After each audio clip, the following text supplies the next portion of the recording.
Rest in peace, రెస్టే తీసుకోవాలన్నమాట. బాహుబలి 2 నువ్వు కూడా ఊపిరి పీల్చుకో, ఎందుకంటే సలార్ మ్యాని అలా ఉంది. బాలీవుడ్ వాళ్ళు మొన్నటిదాకా ట్రోల్ చేశారు, ఇప్పుడు ట్రోల్ చేయండిరా, ఈ రోజు నుంచి ట్రోల్ చేయండిరా. మీరు ప్రతి ఓడి భయపడే విధంగా సినిమా తీశారనమాట ప్రశాంత్ నీలో. సినిమా అయితే మామూలుగా లేదు బ్రో.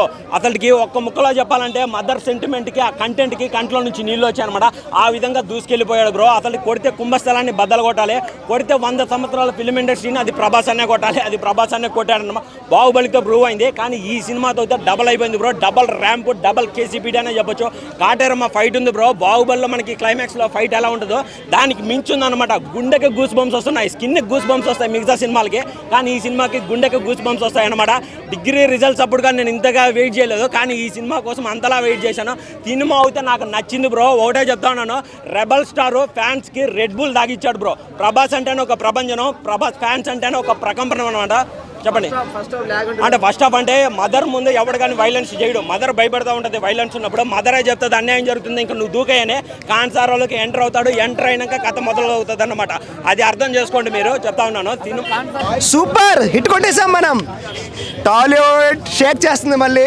మనకి ఎవరు పోటీ లేరు, ఎవరు పోటీ రారు కూడా. సో చెప్తున్నది ఒకటే బ్రో, ఇండియాని మళ్ళీ లేపే సినిమా వచ్చింది, అదే Salaar. Super cinema bro. Thank you so much. Movie అన్న నెక్స్ట్ లెవెల్ ఉందన్న. కోమా అన్న పేరు పెట్టలేమన్నా. ఆ ఫైటింగ్ ఉంది చూడు, బాబా బాబా ఫీజులు ఎగిరిపోవాలి చెప్తున్నా కదా. 4 గంటలకి థియేటర్కి వచ్చా. మంచి చలి, అసలు ఏం అర్థం కావట్లేదు. బ్రేక్ వేయడానికి కూడా చలేసేస్తుంది అనమాట. మొత్తానికి థియేటర్కి వెళ్ళాక సీట్లో కూర్చున్న దగ్గర నుంచి మొదలైందండి గూస్ బంప్స్. సినిమాకి మామూలుగా ఎప్పుడో ఇంటర్వెల్కో ఏదో ఒక ఫైట్కో ఏదో వస్తుంది, కానీ ఆ ఎమోషన్కి, ఆ ఫైట్ సీన్లకి, ఆ కథ రివీల్ చేయడం కానీ, ఆ ఫోటోగ్రఫీ కానీ అసలు మైండ్ బ్లాక్ అసలు సినిమా చెప్పాలంటే. ప్రభాస్ గారి లుక్స్ మెయిన్. ప్రభాస్ గారిని ఆడియన్స్ ఎలా చూడాలనుకుంటున్నారు, అసలు అంతకుముందు ఫ్లాప్ అయిన సినిమాలు మైండ్లో పెట్టుకుని కాకుండా అసలు మామూలుగా ఇప్పుడు మాస్ లుక్తో ప్రభాస్ గారిని చూస్తే ఎలా ఉంటుంది. అసలు ప్రశాంత్ నీల్ గారు క్రియేటర్ అసలు చెప్పాలంటే. జనాలకు ఎలా కావాలో అలా ఇచ్చేసారు చెప్పాలంటే. చాలా బ్రహ్మాండంగా ఉంది. అండ్ సస్పెన్స్లో వదిలేశారు. పార్ట్ 2 అది మీ థియేటర్లో చూస్తే మాత్రం అసలు చాలా హ్యాపీగా ఫీల్ అవుతారు చెప్పాలంటే. ఫ్రెండ్షిప్ కోసం, ఒక అమ్మ సెంటిమెంటు, ఒక కుర్చీ కోసం వేట. అంటే ఒక కుర్చీ ఎక్కువ చెప్పకూడదు, బట్ ఏంటంటే ఒక కుర్చీ కోసం వేట సినిమా. ఆ ప్రతి క్యారెక్టర్కి ఇంపార్టెంట్ ఇందులో సినిమాలో. మెయిన్ ఏంటంటే మన కేజీఎఫ్లో మనం ఫోటోగ్రఫీ చూసుకుంటే ఫస్ట్ హాఫ్ అంత అట్లాగే ఉంటుంది.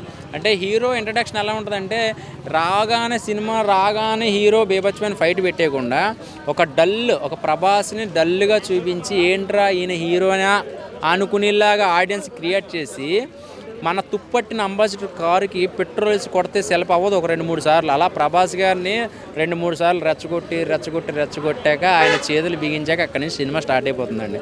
ఇంకా అక్కడి నుంచి ఎవడ ఆగడు. జగపతి బాబు గారి క్యారెక్టర్ కూడా ఇంపార్టెంట్ క్యారెక్టర్ చెప్పాలంటే. ఆయన క్యారెక్టర్ అదే. నేను ఏ సినిమా గురించి అన్నా నేను చెప్తాను, కానీ సలార్ సినిమా గురించి నేనేం చెప్పలేకపోతున్నాను. బట్ నేను ఒకటే చెప్పేది, ఈస్ట్ వెస్ట్లో కానీ థియేటర్లు పెంచాలా, సరిపోవు. నాకు తెలిసి తొక్కిసలాట్లు జరుగుతాయి పండక్కి. అసలు ఆగదు సినిమా. ఇది కలెక్షన్ వైజ్గా కానీ ఎలాగైనా సరే హైప్కి వెళ్ళిపోయింది. ఇందులో రిమార్క్ ఏం లేదు. ఫస్ట్ ఆఫ్ ఆల్ ట్రాలర్స్కి అయితే మాత్రం నాకు మెసేజ్ చేయండి. ఇన్స్టా ఐడి విజయ్ అనుకుంటుంది, నేనే టికెట్ పంపిస్తాను. ఎందుకంటే నోట్లోంచి మాట రాదు. ఎందుకంటే ఏ రకంగా చేద్దామన్న రాదు. బట్ ఏం చేసినా ఆడ కర్మ అనుకోవాలి. బట్ ఏంటంటే ఒకటి, కుర్రోళ్ళు ఫోన్లు అయితే తాకట్టు పెట్టేస్తారు, గమ్ముని బొళ్ళు అయితే తాకట్టు పెట్టేస్తారు టికెట్లు దొరక్క. అది కొంచెం చూసుకోవాలి. ఎందుకంటే ఒకసారి చూస్తే కడుపు నిండదు. ఇది ఒక 4-5 సార్లు చూస్తే కానీ అసలు తీరదు. అలా ఉందన్నమాట కడుపు. అంటే ఒక ప్రభాస్ గారిని ఇప్పుడు డిసప్పాయింట్ అయిపోయింది కదా రాధేశ్యాము ఇవన్నీ చూశాక. బట్ వాళ్ళకి అర్థం కాదు, పిచ్చినా కొడుకులకి దేవుడి సినిమాలో చూడాలి, ఒక లవ్ స్టోరీలో చూడాలని. ప్రతిదీ మిర్చిలాగా, ప్రతిదీ చెత్తపదిలా కాకుండా ఒక స్టోరీ వైజ్గా ఇది ఏంటంటే ఒక అమ్మ సెంటిమెంట్ కానీ, ఒక ఫ్రెండ్షిప్ సెంటిమెంట్ కానీ, అసలు అవన్నీ కూడా డిజైన్ చేయడం చాలా బ్రహ్మాండంగా ఉంది. ఇక సెకండ్ హాఫ్ అయితే మాత్రం తెక్కొచ్చిన గిత్తలాగా అయిపోయాడు చెప్పాలంటే. తెక్కొస్తుంది గిత్తగా, ఎవరిని పొడుస్తుందో తెలియదు, ఏం చేస్తుందో తెలియదు. ఒక 200 మందికి ఖైదీలకి డ్రగ్స్ ఇచ్చి ప్రభాస్ గారి మీద వదిలితే ఆ నరుకుడు ఏంటి, ఆ ఫైట్లు ఏంటి, ఆ ఎలివేషన్ షాట్లు ఏంటి, మైండ్ బ్లాక్ అండి. దానికి సంబంధించిన ఆర్ఆర్ ఏంటి, గుండె గుబులు వచ్చేసింది. ముసలాళ్ళు అయితే చచ్చిపోతారు. ఎమ్మటే బీపీ చెక్ చేయించుకోవాలన్నమాట. నిజం చెప్తున్నాను, నేను ఓపెన్గా చెప్తున్నా. దడొచ్చేసింది బీజిఎంకి. అసలు ఐమాక్స్లో మెయిన్ స్క్రీన్లో చూస్తే మాత్రం షేక్ వచ్చేస్తుంది, షివర్ వచ్చేస్తుంది ప్రభాస్ గారి లుక్స్కి. 2-3 ట్యాంకులు వాడినట్టు ఉన్న రక్తం, డూప్లికేట్ రక్తం. ఇది రక్తంతోటే ఉన్నాడు ఫస్ట్ నుంచి లాస్ట్ దాకా. ఫస్ట్ హాఫ్ అంతా ఒకటే డ్రెస్లో ఉన్నాడు. ప్రభాస్ గారిని చూస్తేనే సరిపోతుంది.